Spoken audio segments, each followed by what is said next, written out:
Let's talk about your pardon now.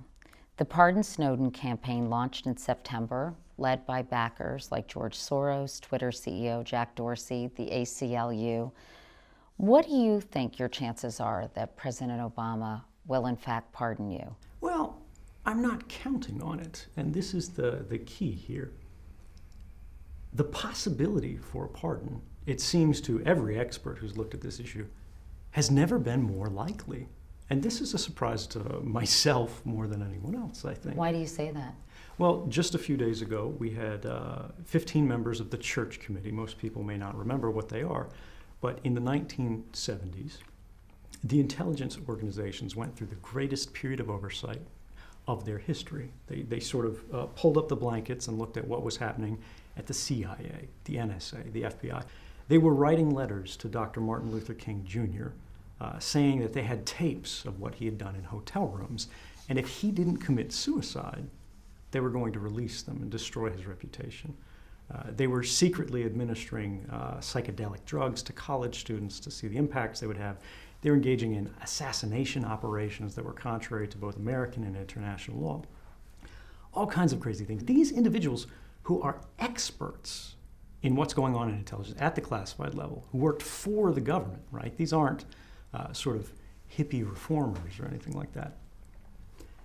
They argued that President Obama should seriously consider leniency in this case. They said that this case has caused far more benefits to American society, which I think is uncontroversial at this point, than any claimed harms for which we've never seen evidence. If you had 1 minute to make your case face-to-face to President Obama, what would you say to convince him to pardon you? I wouldn't. I would respectfully say to the president, I understand you have an incredibly difficult job. No one wants to be a whistleblower. This is something that's hard to do. It's hard enough to stand up to a bully in your life, to your boss in the office, much less the combined might of the National Security Agency, the FBI, and the apparatus of government. Nobody's going to volunteer for that. Nobody's going to sort of take this as a precedent and it's going to open floodgates. But there's one thing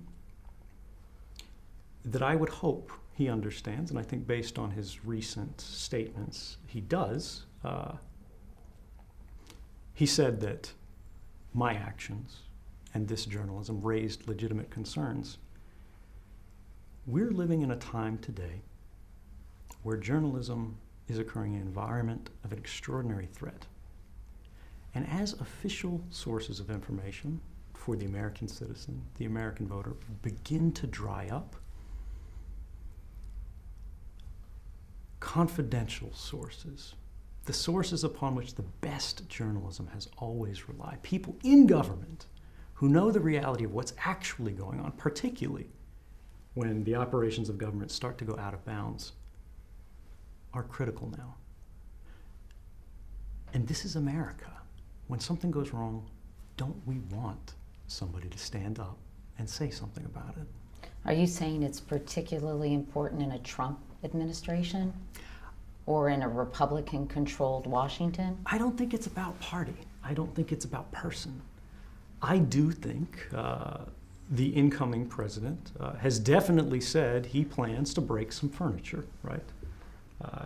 He would be the last to deny this. And that means we need to be careful. That means we need to prepare.